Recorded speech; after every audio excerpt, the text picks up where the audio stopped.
Aleluia. Meus queridos irmãos, a paz do Senhor Jesus. Quero exaltar o nome do Senhor nesta noite, pela oportunidade que Ele nos dá de estarmos em mais um congresso de adolescentes, o 16º. Queremos agradecer ao Senhor, pois foi Ele quem fez isto e é coisa maravilhosa aos nossos olhos. Quem diz amém, meus irmãos? Quero agradecer também ao nosso amado pastor, presidente, o pastor Ailton José Alves, pela confiança depositada em nós, de nos escalar nesta noite para estar trazendo uma reflexão da palavra de Deus. Louvamos a Deus por esta oportunidade maravilhosa. Quero pedir a todos para abrirem suas Bíblias no Evangelho conforme escreveu Lucas, capítulo 21. Vamos ler a palavra do Senhor.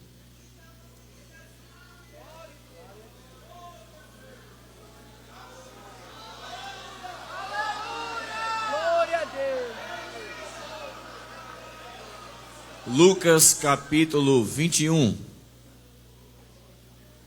a partir do versículo 5, esse texto para nossa reflexão. E dizendo alguns a respeito do templo que estava ornado de formosas pedras e dádivas, disse: quanto a estas coisas que vedes, dias virão em que se não deixará pedra sobre pedra que não seja derribada. E perguntaram-lhe dizendo: mestre, quando serão essas coisas? E que sinal haverá quando isso estiver para acontecer? Disse então ele: vede que não vos enganem, porque muitos virão, ou porque virão muitos em meu nome, dizendo: sou eu, e o tempo está próximo, não vades, portanto, após eles. E quando ouvides de guerras e sedições, não vos assusteis, porque é necessário que isso aconteça primeiro, mas o fim não será logo. Então lhes disse: levantar-se-á nação contra nação, e reino contra reino. Vamos ler o 11 juntos?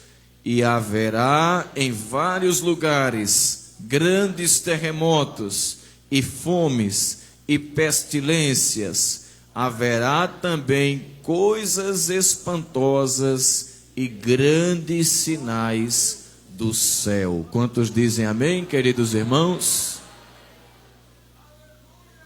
Queridos adolescentes congressistas, nesta noite nos foi dada a oportunidade de trazer uma reflexão da palavra de Deus, tendo como base este texto e o tema sinais que antecedem a volta de Cristo. Estamos diante de um dos sermões do Senhor Jesus Cristo, que tem um cunho bastante escatológico, e é bastante conveniente o tema deste congresso de adolescentes, pois ele coincide dentro de um propósito de Deus com a lição da escola bíblica dominical que estamos estudando sobre o fim de todas as coisas. A escatologia é a área da teologia sistemática que trata das últimas coisas. Essa expressão é formada de duas expressões gregas, eschatos e logos, que quer dizer estudo do fim, ou tratado das últimas coisas. Quanto ao conteúdo da escatologia, se faz necessário entender que ela é essencialmente profética, ou seja, ela trata exclusivamente de predizer, anunciar de forma antecipada eventos que já se cumpriram na história, que estão se cumprindo ou irão se cumprir. Veja Apocalipse capítulo 1, versículo de número 19. Esta verdade expressa na palavra de Deus. Apocalipse capítulo 1, versículo 19.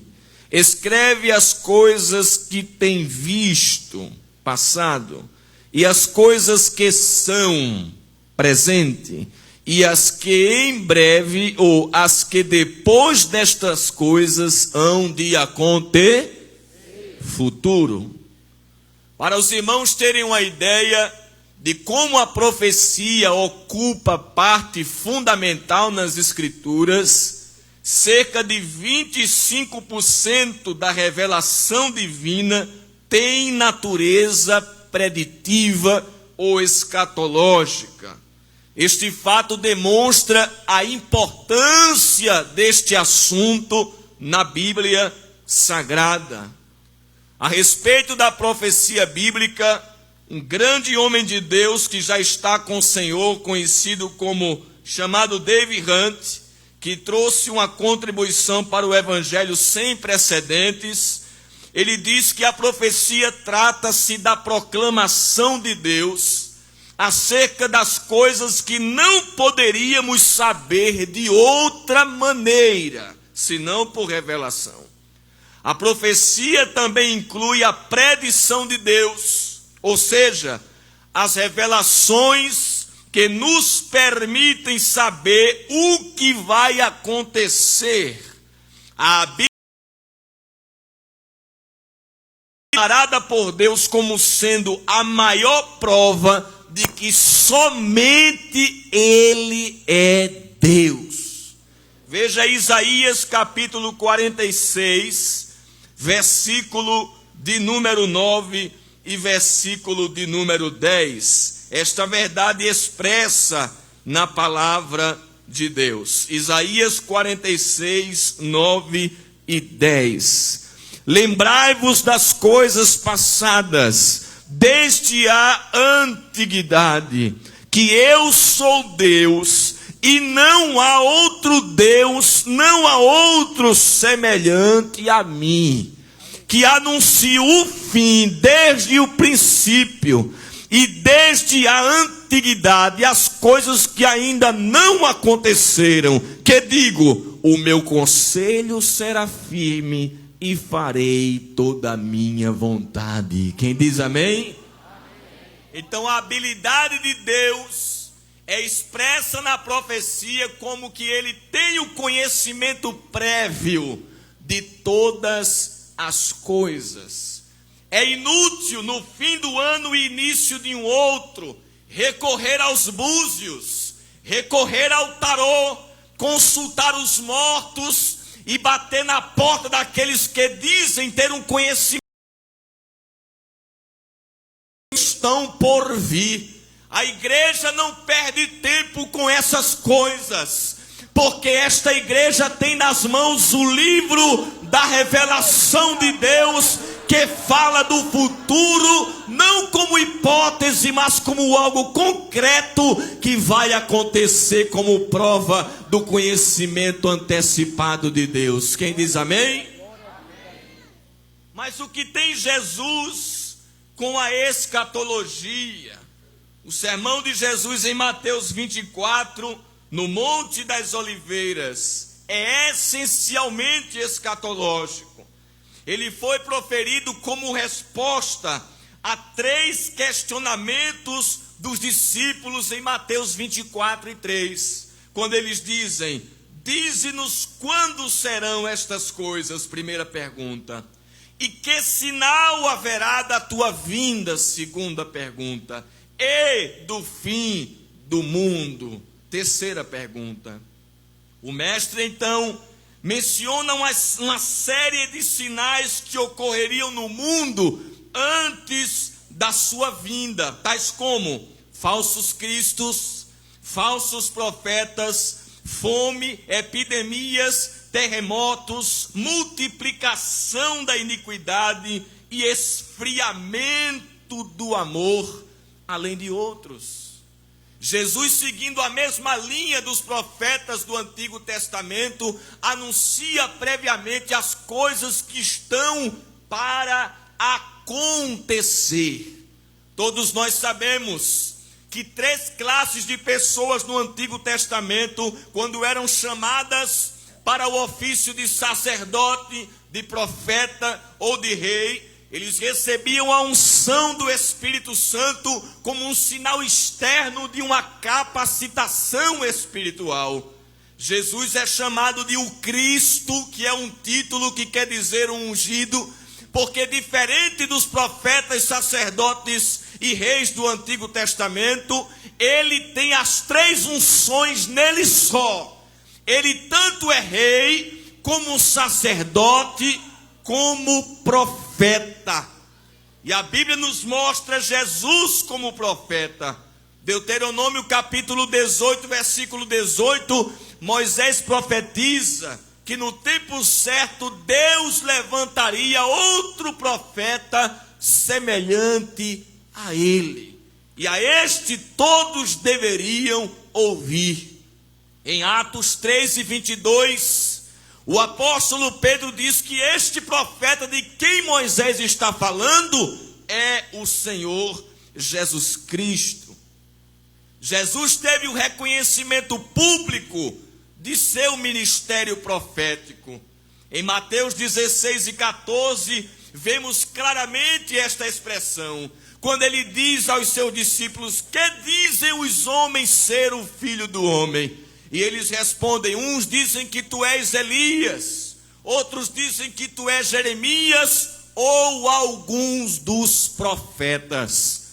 Quando ele vinha para entrar na cidade de Naim, se deparou com o enterro de um jovem cuja mãe era viúva. E ele parou de frente daquela mulher e disse: não chores, antes daquele féretro entrar pelas portas do cemitério. Jesus parou o enterro, dirigiu-se ao mancebo e disse assim: levanta-te, moço. E ele levantou ressuscitado, e a multidão que ia chorando transformou-se em um culto em ações de graça, e disse: grande profeta se levantou entre nós, e Deus visitou o seu povo. Em Mateus 21:11, encontramos ele sendo chamado de o profeta da Galileia. Em Lucas 24:19, encontramos os discípulos de Emaús interagindo com ele sem saber e dizendo: Jesus, varão profeta poderoso em palavras e obras. Em Marcos 13:31, veja na sua Bíblia, por favor. Jesus está tão seguro do seu ministério profético que faz a seguinte declaração: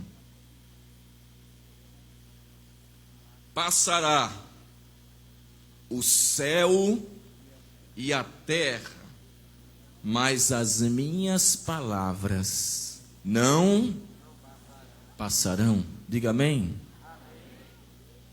Poderíamos citar aqui algumas profecias de Jesus, citadas em Mateus capítulo 24 e em textos correlatos, paralelos. Jesus, por exemplo, profetizou a sua morte, o tipo de morte e a sua ressurreição. Mateus 17, 22 e 23. Mateus 20, versículo 18. Mateus 26, versículo 2 e Marcos capítulo 9, versículo 31. Em Mateus 24:2, no ano 30 ou 33 aproximadamente, Jesus olha para frente e profetiza a destruição do templo construído por Herodes. E interessante que essas palavras de Jesus foram cumpridas literalmente 40 anos depois, no ano 70, quando o exército romano, sob as ordens de Tito, filho do imperador Vespasiano, tomou de assalto os recintos do templo e queimou o templo no ano 70. O cumprimento literal desta predição nesta data é confirmado por Joséfo, historiador judeu do primeiro século, que foi uma testemunha ocular do acontecimento. Presta atenção e olha aqui para mim. Se entre os sinais e profecias de Mateus 24 já se cumpriu o da destruição do templo, isto é um sinal de que os que vieram depois, vaticinados por Jesus, também terão o seu real cumprimento.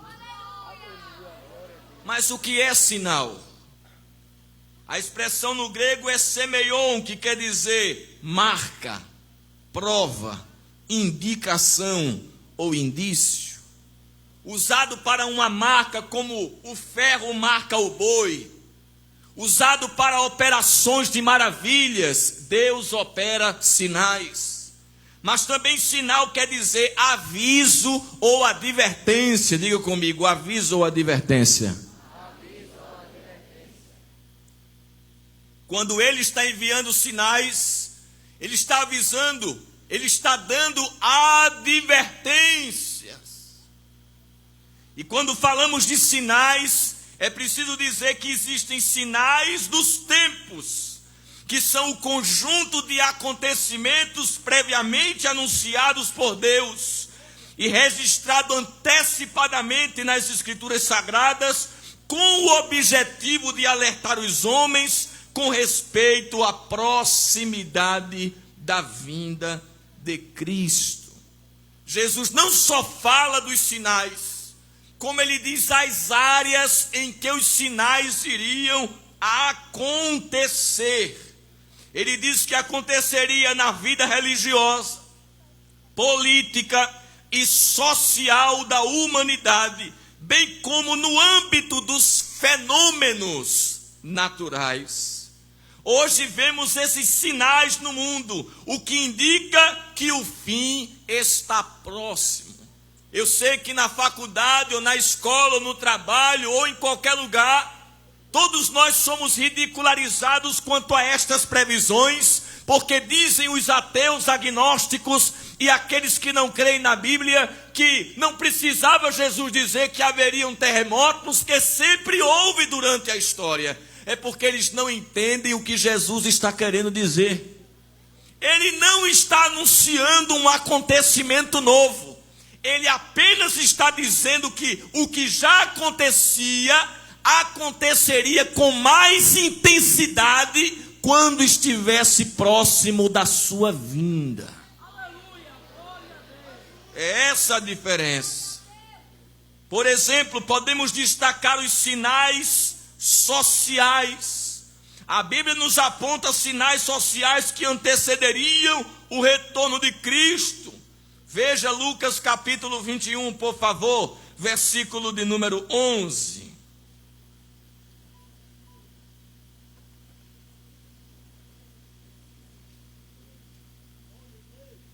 E haverá em vários lugares grandes terremotos. E mais o quê? E fomes. E mais o quê? Destaque essa palavra fome. Embora a fome tenha ocorrido no mundo desde os tempos remotos, há registros na Bíblia de fome em vários lugares. Gênesis 26, 2 Samuel 21, versículo 1, e ainda Atos 11, 28, na profecia de Ágabo. Percebemos que este fato social cresce a cada dia no mundo. Escute esta estimativa. Calcula-se que 800 milhões de pessoas passam fome no mundo. 460 milhões estão por morrer de inanição. Estima-se que 30 pessoas, diga comigo, 30, morrem de fome por minuto. Por minuto. 30 pessoas por minuto. E que 60% dos africanos têm à sua disposição menos alimentos. Segundo a Organização das Nações Unidas, considera a mínima necessária para sobreviver. Interessante que o homem atual é tão materialista que contribui para que a fome seja mais severa. Porque quando as indústrias têm superprodução, para eles não baratearem a mercadoria, eles queimam os alimentos para permanecer com o alimento no mesmo preço, ao invés de doarem às nações com fome. Segundo, Jesus anuncia pestilências. Diga comigo, pestilências. Jesus mencionou ao lado da fome as epidemias ou pestilências, que quer dizer enfermidades mortalmente infecciosas que continuarão fazendo vítimas apesar dos avanços da medicina. Apesar. O mundo tem sido desafiado por epidemias que até então a medicina considerava vencidas, destruídas, mas que voltaram com uma força tão grande. É tanto que antibiótico, antigamente, ou até um tempo atrás, se comprava com tanta facilidade nas farmácias, mas hoje é preciso ir com a prescrição médica, porque havia pessoas que não cumpriam o período do antibiótico, acabavam antes, e as bactérias resistiram e voltaram com mais força. O que dizer da malária, da cólera, da tuberculose e da dengue, que assumiu novos aspectos e tem vitimado crianças com microcefalia. E detalhe, já chegou no exterior um surto que está deixando a cabelos em pé e assustados. Jesus também falou de sinais na natureza. Ele falou de terremotos. Ele falou de inundações. Ele falou de sinais no sol e na lua. Interessante que a Bíblia diz que Deus utiliza a natureza para transmitir mensagens. Veja Gênesis capítulo 1, versículo 14.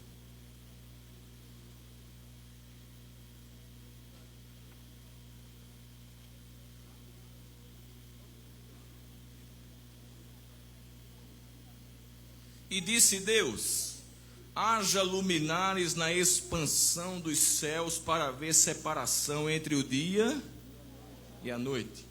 E sejam eles para quê? Sinais. E para tempos determinados. E para dias. Mas se puder, veja essa palavra, sinais. Quando Deus quis dar um sinal a Noé, Ele deu um sinal no céu. Gênesis 9, versículo 12 e 13.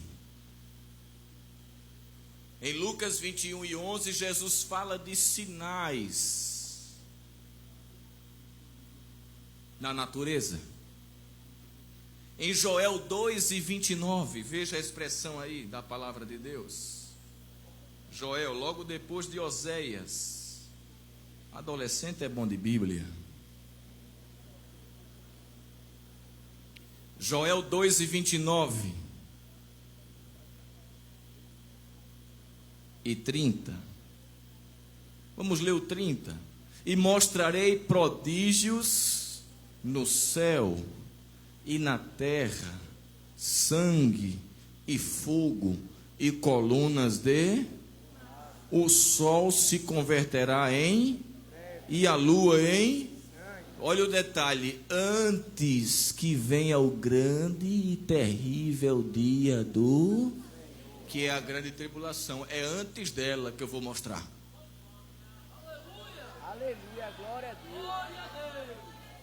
Terremotos.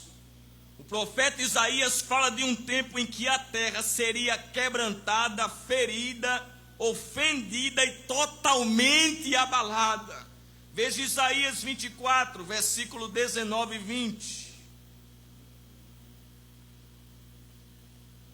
Isaías capítulo 24, versículo 19 e 20. De todos será quebrantada a terra, de todos se romperá, e de todos se moverá a terra. De todo vacilará a terra como bêbado. Deus vai fazer a terra cambalear, saculejar de um lado para outro. Escute este dado: do século I até o século XVI, houve menos de 10 terremotos a cada 100 anos. Já no século XVII, houve 10 terremotos, indicando um aumento significativo. No século XIX, foram registrados 15 terremotos na Terra. No século XX, o número de abalos sísmicos subiu para quase 100 por ano. Nos últimos anos, estima-se que ocorram 300 mil a 500 mil terremotos por ano, embora nem todos sejam perceptíveis. Cientistas e sismólogos em todo o mundo estão tentando descobrir por que é que os terremotos ocorrem cada vez com mais frequência em menos tempo no mundo.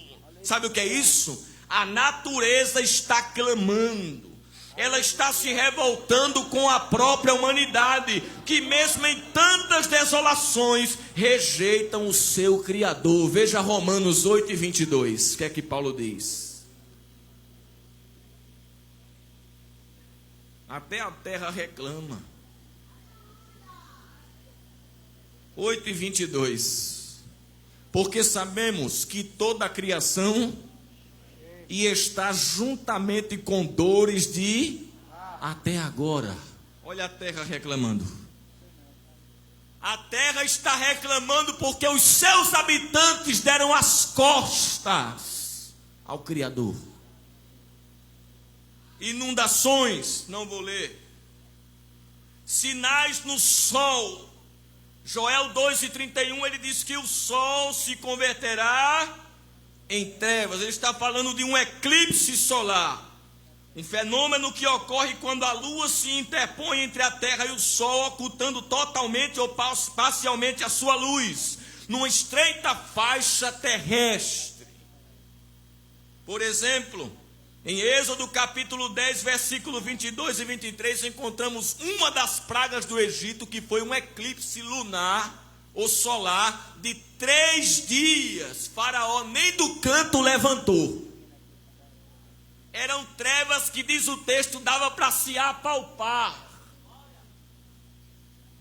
A terra protestou quando Jesus foi crucificado. Em Mateus 27:45 diz que houve um eclipse de 3 horas, entre a hora sexta e a hora nona, meio-dia às 3.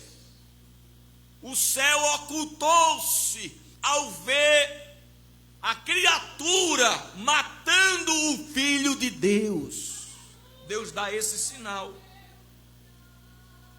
Jesus fala de sinais na lua. Joel profetiza: o sol se converterá em trevas e a lua em sangue. Alguém olhava para isso e ignorava. Mas agora descobriu que a lua de sangue é um eclipse lunar total, quando a terra fica entre a lua e o sol. Como a terra bloqueia a luz do sol, a única coloração que emerge através da atmosfera é a vermelha, lançando um cor vermelho sangue, deixando a lua dessa cor. Aí duvidava da Bíblia, agora vai ter que assistir até pela internet, vendo a lua cor de sangue. Escute esta informação: nós não somos místicos, nós somos crentes. 4 luas de sangue ocorreram de forma subsequente e coincidentemente em ocasiões específicas na história de Israel. Na expulsão dos judeus da Espanha em 1492, uma tétrade aconteceu. Na ocasião da independência de Israel em 1948, aconteceu tétrades, 4 luas de sangue marcando esta data, antes e depois. E em 1967, durante a Guerra dos 6 Dias, ocorreu outra tétrade. Deus dando sinais. E elas aconteceram. Interessante que o nosso calendário, que é o gregoriano, é solar, e o calendário hebreu é um calendário lunar. Elas aconteceram no primeiro dia das festas de Israel. E a gente aprendeu aqui ontem que Israel é o sinal ou relógio escatológico do mundo. A pergunta é: para quem são os sinais? Em primeiro lugar, os sinais servem para advertir e exortar e avisar a igreja. Lucas 21, versículo 28, veja na sua Bíblia. Lucas 21 e 28. Ora, quando essas coisas começarem a acontecer, olhai. Não é olhar para baixo, não é ficar triste nem com medo. Olhai para cima e levantai a vossa cabeça, porque a vossa redenção está próxima.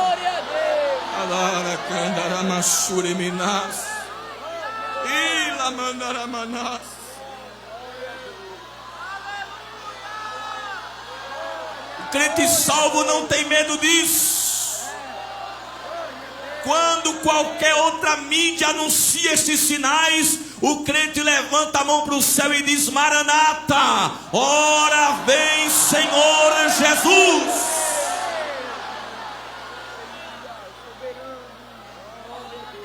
Estes sinais são, em segundo lugar, para advertir o mundo.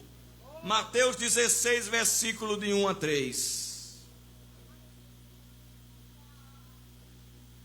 E chegando-se os fariseus e os saduceus para o tentarem, pediram-lhe que ele mostrasse algum sinal do céu. Mas ele respondendo disse-lhe: quando é chegada a tarde, dizeis, haverá bom tempo, porque o céu está rubro. E pela manhã, hoje haverá tempestade, porque o céu está de um vermelho sombrio. Aí Jesus diz: hipócritas, sabeis diferenciar a face do céu e não conheceis os sinais dos tempos? Quando o céu é ficando escuro, você diz que vai chover. Quando está se abrindo, você diz haverá sol. Agora, eu tenho enviado os sinais à terra e vocês não reconhecem que sou eu.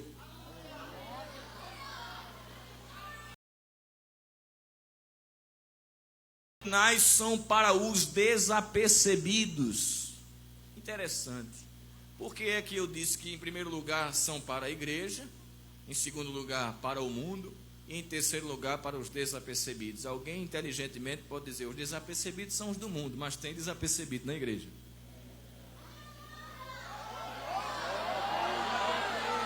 Aleluia. A palavra desapercebido significa não prevenido, sem cautela. Veja Lucas 12:40.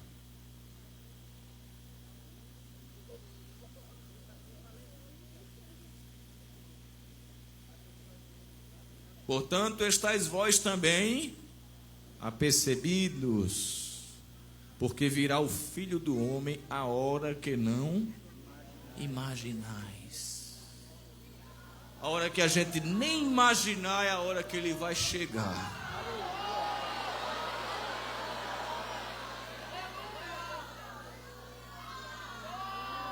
Glória a Deus, aleluia. Glória a Deus. Você sabe o que é o contrário de vigiar? É dormir. Alguém que está vigilante é alguém que está acordado. E alguém que está desapercebido é alguém que está dormindo. Por isso Jesus usa a figura do sono físico para falar de pessoas que estão despreparadas, desapercebidas para a volta dele. Por exemplo, veja Marcos capítulo 13, versículo 35 e 36.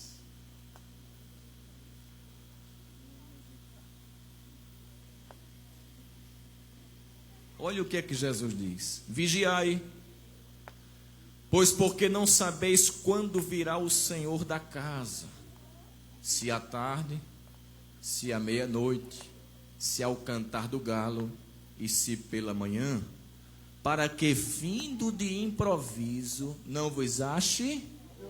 Esse dormindo aqui não é o sono físico, durma tranquilo, se você é crente fiel. A melhor almofada que a alma pode reclinar a cabeça é a de uma consciência tranquila. Jesus pode vir qualquer hora.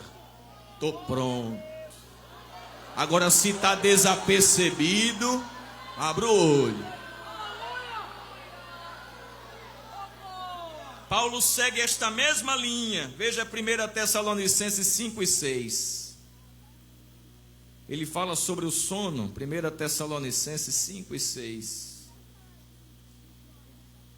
Não durmamos, pois, como os demais, mas vigiemos e sejamos sóbrios. Veja Efésios 5 e 14.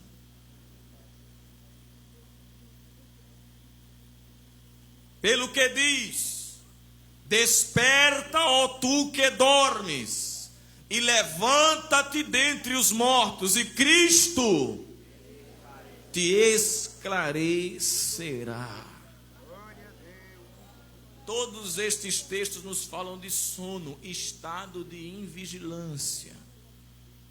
Alguém define que o sono é um estado periódico e diário, que se caracteriza pela inatividade, ou se tornam inativas temporariamente a vontade, a consciência, e há uma suspensão das funções corporais. Quando a pessoa está dormindo, aparentemente ela não tem vontade.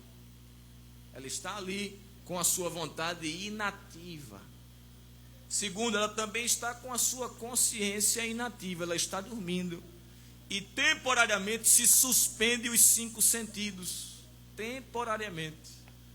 Isso significa dizer que uma pessoa que está dormindo espiritualmente, ela já não tem mais vontade de orar, ela perde a vontade de ler a Bíblia, de ir para a consagração, de ir para as vigílias. Não suspende também a consciência, já não enxerga mais pecado. A consciência está tão aviltada, tão marcada, que já não sente mais nenhuma tristeza em ver uma coisa que não agrada a Deus. Acha o pecado engraçado. Aleluia! E em terceiro lugar, se suspende as funções corporais. Durante o sono, a primeira coisa que acontece com a pessoa, primeiro sentido a ser desativado é a visão, porque a pessoa fecha os olhos. Isso fala de perda da visão, João 4:35, Mateus 15:32. A pessoa também perde o tato. Por um momento o seu tato está inativo. Temporariamente, isso fala de perda da sensibilidade. Lucas 10:31 ao 33. E 2 Timóteo 13:3, quando Paulo diz que nos últimos dias os homens seriam sem afeto natural. Tem afeto que é natural, mas uma pessoa insensível não tem mais afeto.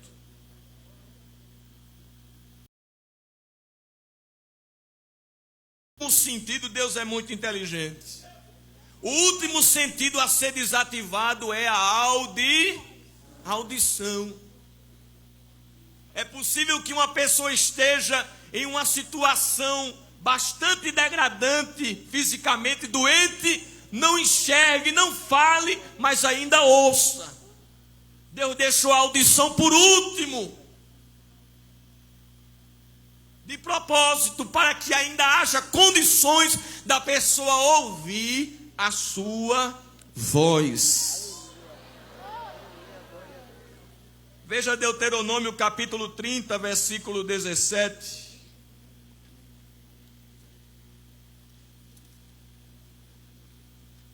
Porém, se o teu coração se desviar e não quiseres dar ouvidos, olha, e não quiseres dar e fores seduzido para te inclinares a outros deuses e os servires, então eu te denuncio hoje que certamente perecerás. Em Juízes 14:3, veja alguém perdendo a audição espiritual. Juízes 14:3, isso é muito forte. Porém seu pai e sua mãe lhe disseram: não há porventura mulher entre as filhas de teus irmãos, nem entre todo o meu povo, para que tu vás tomar mulher dos filisteus, daqueles incircuncisos? E disse Sansão a seu pai: toma-me esta, porque ela agrada a meus olhos. Ouvido incircunciso não ouve o conselho do pai. Mas essa não é crente, mas é a que me agrada. E eu não quero ouvir o que o Senhor está me dizendo, eu quero o que me agrada. Aleluia! Arrebentou-se lá na frente. Em Atos 7:51, Estevão diz que o seu auditório era composto de pessoas incircuncisas de ouvido. Hebreus 3:15 diz: se hoje ouvides a voz do Espírito Santo, não endureçais os vossos corações. Em Apocalipse 13:20, Jesus disse a uma igreja: eis que estou à porta e bato. Se alguém ouvir a minha voz, se é que já não perdeu a audição, e abrir a porta, entrarei em sua casa, cearei com ele, ele comigo. Quem sabe esta noite eu estou ministrando para pessoas afastadas do caminho do Senhor, que perderam sua visão espiritual, perderam a sensibilidade, mas ainda a audição. O Espírito Santo está falando ao teu coração: eu quero entrar na tua vida de novo e fazer um banquete de salvação na tua casa. Aleluia! Existem condições de alguém que está dormindo acordar? Claro que existe. O que é que pode nos despertar ou tirar alguém do estado de sono? Em primeiro lugar, barulho. Pode estar no melhor do sono. Se de repente der um estrondo desse que deu hoje à tarde aqui, camarada se acorda na hora. Eu quero dizer uma palavra como um profeta de Deus. Brasil, te prepara para um estrondo de Deus. Os 5 continentes vão ouvir o ribombar dos trovões de Deus. Deus vai trovejar sobre a terra. Te prepara, terra. Eu vou trovejar e fazer barulho para despertar. Acorda! Acorda!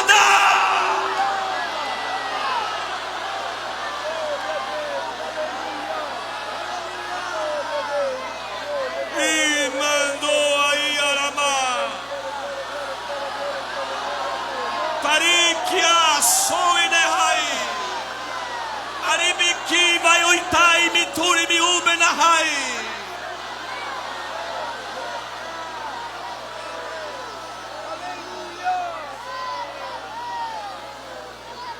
Deus vai despertar a terra.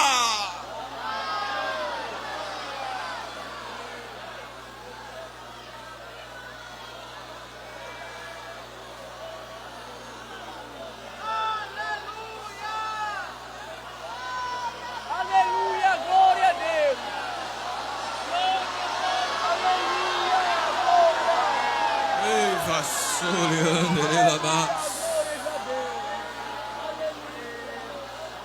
e ele vai usar a voz de alguém. Veja Joel capítulo 2. E camandaramassúria. Ei, me andaramassúria. Olha o que é que Deus vai fazer, ó. Joel 2. Tocai a buzina em Sião. e clamai em alta voz no monte da minha santidade. Perturbem-se todos os moradores da terra, porque o dia do Senhor vem e Ele está perto.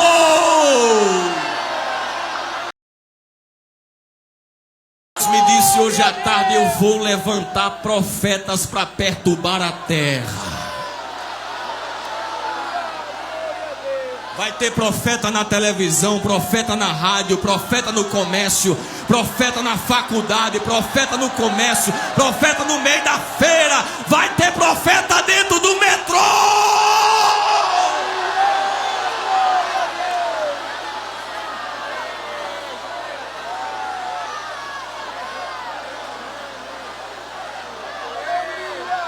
Para dar uma buzinada no pé do ouvido dos pecadores. Te arrepende que Ele está vindo. Te arrepende que Ele está vindo.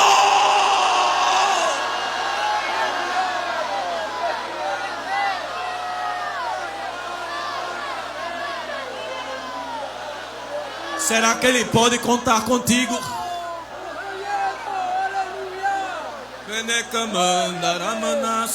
De como nuviande, como narasheria. Olegolo venaramandara massuriminávia.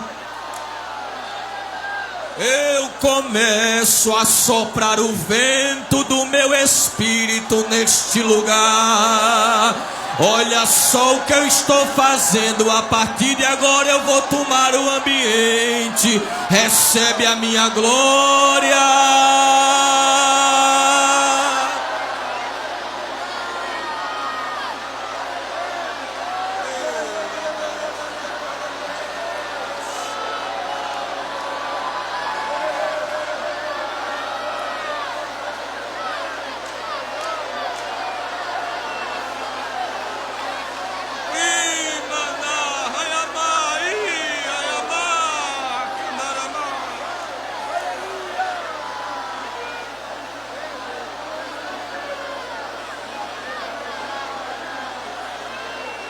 Eu vou usar a tua boca para falar com a terra.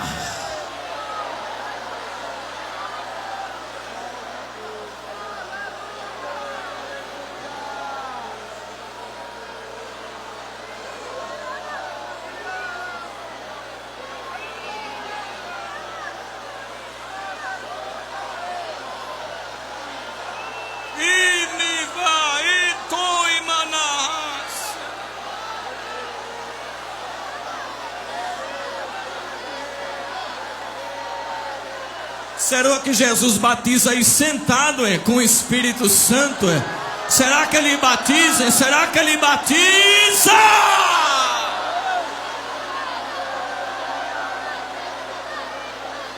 Deus vai fazer barulho na terra.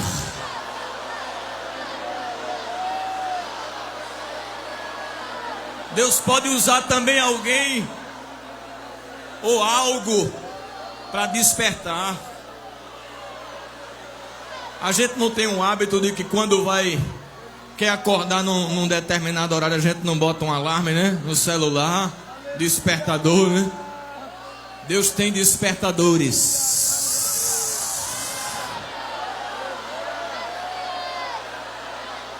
Jonas foi enviado para Nínive, mas foi para Tarsis. Entrou no barco errado. Foi para o fundo do porão, ficou lá e diz o texto que ele dormiu um profundo sono. Deus disse: não tem problema não, eu tenho um despertador aqui, tempestade.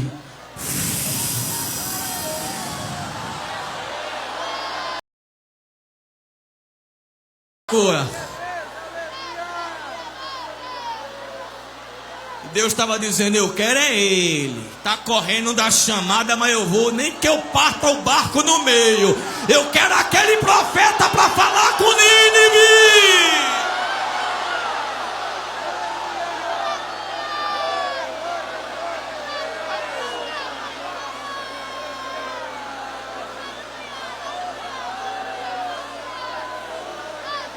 Mas tem gente que o sono é tão profundo que a voz não acorda. Pode ver, né? Que às vezes a pessoa está dormindo tão profundamente E a mãe fica fulano, e ele lá. Fulano, e ele lá. É preciso chegar e fazer assim, né? Não tá ouvindo eu te chamando, não. Tá preparado para um saculejo de Jeová? Tu não tá ouvindo eu te chamando, não. De madrugada. Alarigaço.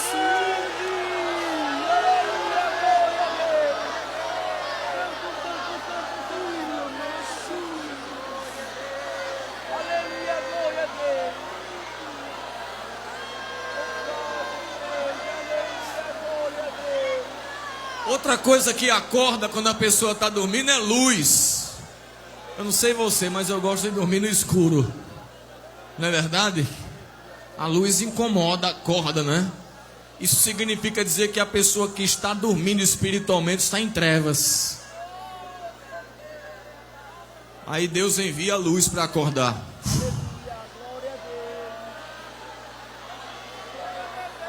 Efésios 1:18 diz que Ele ilumina pelo Espírito os olhos do nosso entendimento. Em Apocalipse 3,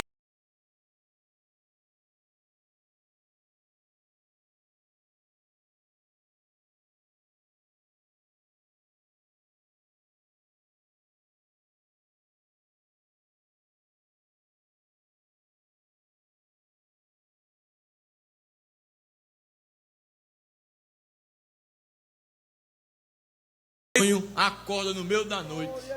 Tem sonho que é Deus despertando alguém.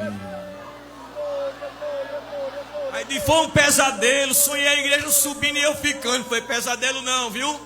Foi ele que entrou lá para dizer: tua situação precisa melhorar espiritualmente.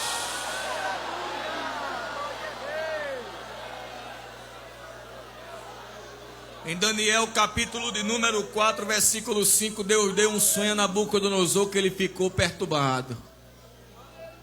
E tem gente que Deus vai perturbar à noite com sonhos. Te ajeita, te conserta.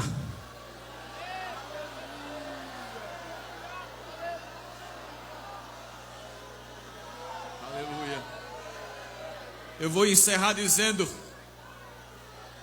que outra coisa que perturba o sono de uma pessoa é calor. É ou não é? Mas o calor incomoda. O frio é propício para a gente dormir melhor. É ou não é? Eu mesmo durmo melhor no frio, irmão. Mas no calor, já tentou dormir no calor? Se vira para um lado, se vira para outro. Não é? Usa roupa mais leve, mas não tem jeito, incomoda, né? A pessoa quando está fria espiritualmente dorme, que é uma maravilha. Não vai para culto frequentemente, não vai para culto de doutrina, escola dominical, culto de oração, não vai para consagração. O negócio dele é só passear em shopping, praia, parque aquático. Ninguém vê uma foto ele chorando no congresso, mas vê ele com foto não sei aonde. Tá frio, aí dorme, que é uma maravilha. Mas esta noite é noite de Deus mandar temperatura. Aquecer a alma, porque a alma aquecida não para, é jejum, é oração, é leitura de Bíblia, é consagração, é vigília. Chega para o coordenador e diz: faça algum evento que eu estou com vontade de orar. Eu estou com vontade de ter vigília. Eu estou com vontade de buscar. Eu quero orar. Minha alma está pegando fogo. Eu quero orar.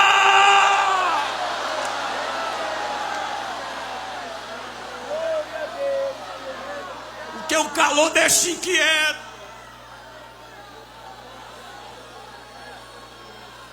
Fique de pé, por gentileza.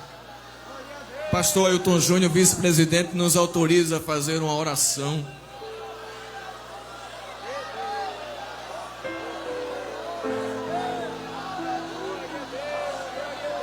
Você está frio?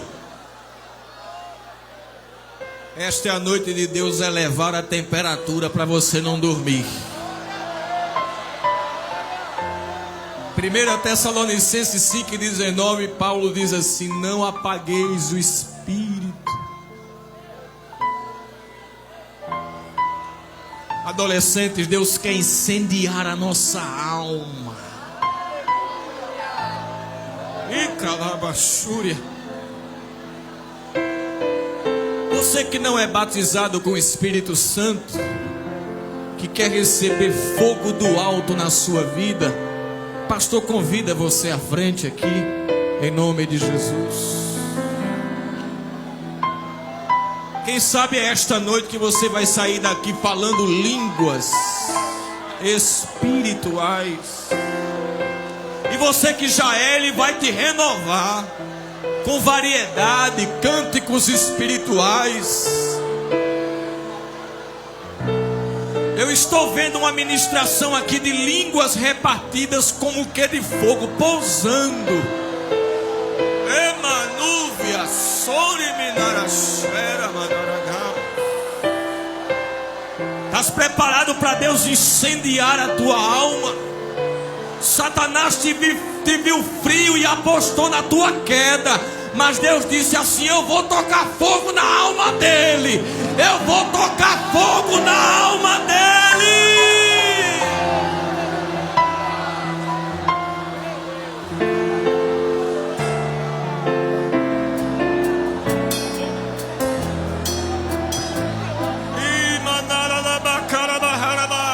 Fecha os teus olhos. A partir de agora, uma brisa mais forte começa a soprar sobre nós. Vai vir de lá da galeria descendo. Emanacamante.